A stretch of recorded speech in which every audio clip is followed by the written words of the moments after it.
Do we have a sense of who, from what rank of people the chanters in the ancient church were from? Were they mostly monks or priests or minor clerics of some kind? Was it passed down from family to family?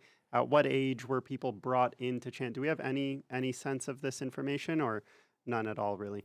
Probably it exists, but actually I don't know. Uh, as I mentioned before, by reading some research about it, so they have mentioned like some pious citizens participated in the cathedral rite. Even there was a women choir, including citizens and nuns, performing part of the cathedral rite.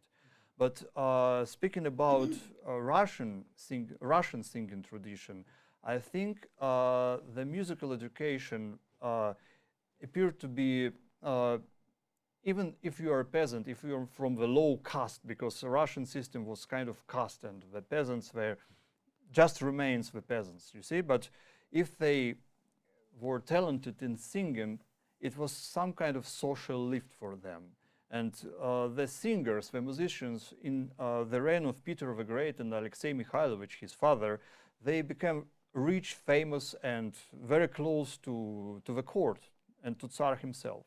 So music and sacred music was some kind of way to improve yourself and make this social lifting.